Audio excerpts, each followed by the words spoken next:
আমাদের আশেপাশে এমন কিছু লাভার্সরা ঘুরে বেড়ায়, না পারে তাদের গার্লফ্রেন্ডকে তার ভালোবাসার কথা বলতে, এমনকি তারা নিজেও থেকেও কনফিউশন থাকে যে সে আমাকে পছন্দ করে কিনা, যে আমি তাকে প্রপোজ করব।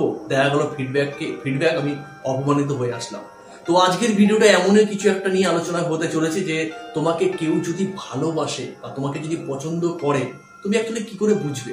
তো চলো আজকের ভিডিওটা শুরু করি। আর তার আগে একটা কথা তোমাদেরকে বলি, তুমি যদি আমার চ্যানেলে ফার্স্ট হয়ে থাকো তো অবশ্যই চ্যানেলটা সাবস্ক্রাইব করো।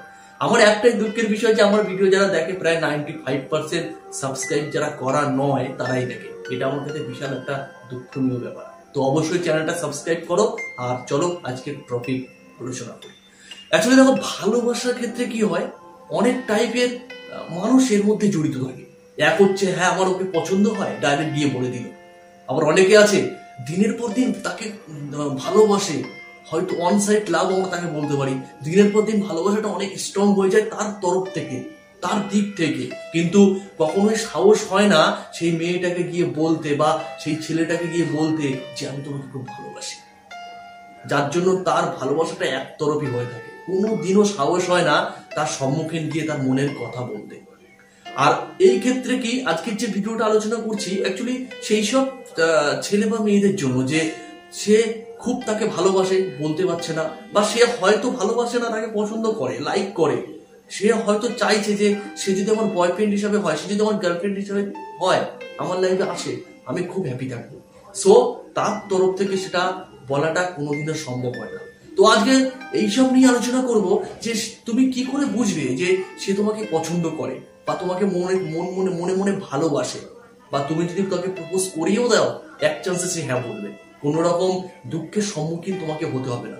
তো চলো অ্যাকচুয়ালি দেখো, প্রথমত দেখবে আমরা সবাই জানি যে তোমাকে পছন্দ করে সে কিন্তু তোমার ঘৃণা জিনিস কোনোদিনও করতে পারবে না।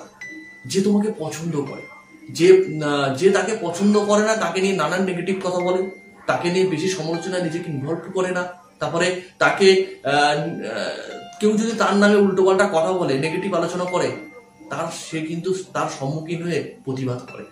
তো হতে পারে তোমার ক্লাসমেট, হয়তো তোমার কোনো বান্ধবী, তুমি তাকে খুব ভালোবাসো, তাকে কোনোদিন বলতেই পারছো না, বা মনে মনে তুমিও খুব পছন্দ করো তাকে, তুমি চাইছো যে সে যদি আমার গার্লফ্রেন্ড হয় আমি খুব হ্যাপি থাকবো, কিন্তু সেই ক্ষেত্রে তুমি কনফিউশন যে আমার সেই বান্ধবী আমাকে ঠিক পছন্দ করে কিনা, বা আমি যে প্রপোজ করব সেই প্রপোজে ওই অ্যাকসেপ্টে ইয়েস বলবে কিনা। তো প্রথমত এই দিকে লক্ষ্য করতে হবে তোমাকে। তুমি এখন টোটালি তাকে প্রপোজ করার কথা টোটালি বাদ দাও, যে তুমি প্রপোজ করবে, টোটালি এই চিন্তাটা বাদ দাও। তোমাকে জাস্ট আজ থেকে তার প্রতি এই ফলোগুলো করো, যে তোমার প্রতি ওর অ্যাট্রাকশনটা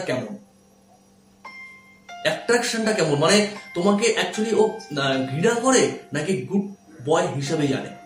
আর আরেকটা কথা কি, এমন যদি মনে হয় যে তোমার কোনো একটা কাজ সে ঠিক পছন্দ করে না, হ্যাঁ তার তরফ থেকে তুমি তার বন্ধু হিসাবে 190%, আর 10% আটকে রয়েছে হয়তো তুমি কোনো একটা নেগেটিভ অভ্যাসে নিজেকে জড়িয়ে রেখেছো, যার জন্য হয়তো তুমি ওর মুখ থেকে শোনো যে সে এই জিনিসটা পছন্দ করে না, হয়তো সেই জন্য তোমাকে ইগনোর করছে, তোমার সঙ্গে কথা বলছে না। সেটা নেশার দিক থেকে হতে পারে বা অন্য কারোর সঙ্গে কথা বলার দিক থেকে হতে পারে। সেই জিনিসটা প্রথম তোমাকে সংশোধন করতে হবে, কারণ তার মন পাওয়ার জন্য তার মনের মতো তোমাকে পারফেক্টলি হতে হবে।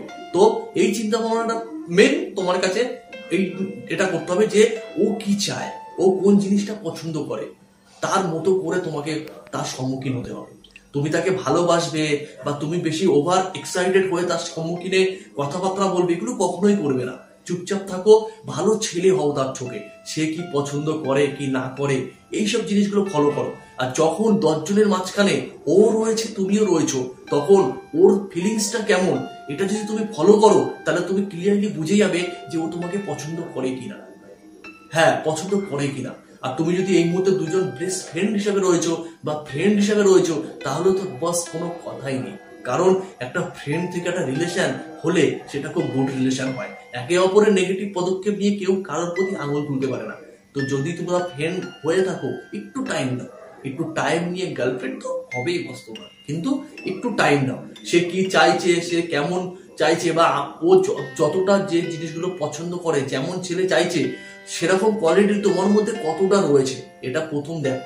যদি না থাকে সেগুলো আজ থেকে তৈরি করো, তারপরে এমন একটা টাইম চলে আসবে, হয়তো 2-3 মাস যদি এরকম ভাবে অভ্যাসে তাকে ফলো করে তুমি তার মতো করে তৈরি হতে পারো, তাহলে 2-3 মাসের মধ্যে এমন একটা পজিটিভ চিন্তা ভাবনা তোমার মধ্যে চলেই আসবে যে হ্যাঁ সত্যি ও আমাকে পছন্দ করে, বা ওর তরফ থেকে আমার দিক থেকে কোনো নেগেটিভ নেই, আমি যদি প্রপোজ করেই ফেলি ও আমাকে হ্যাঁ বলবে।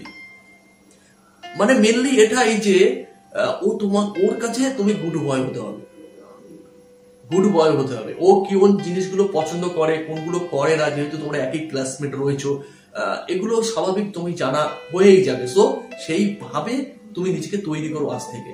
আরে বস, একটু মনের মতো মানুষকে পেতে গেলে একটু তো কষ্ট করতেই হবে। তো এইভাবে সামনের দিকে এগিয়ে যাও, আর প্রপোজ করার জন্য হুটফাট করো না।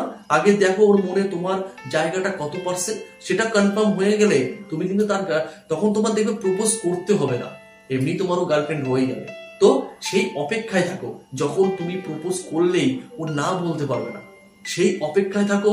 আর সেই অপেক্ষা পর্যন্ত যেতে তোমাকে এই কাজগুলো করতে হবে, তার মনের মতো হতে হবে। সো এরকম করেই আগাও।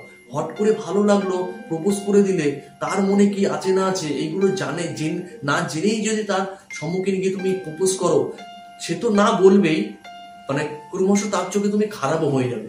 হয়তো তুমি তাকে খুব ভালোবাসো, কিন্তু সে মনে করবে হয়তো তুমি তার সঙ্গে অ্যাক্টিং করছো, বা তোমার চিন্তা ভাবনার ধান্দাটা অন্যরকম আছে, এরকম স্বাভাবিক চিন্তা ভাবনা করবে। তার মনের মতো হও, টাইম নাও, ধীরে সুস্থে তাকে প্রপোজ করো। দেখবে কখন প্রপোজ করতে হবে তোমার চোখেই সেটা ধরা পড়ে যাবে।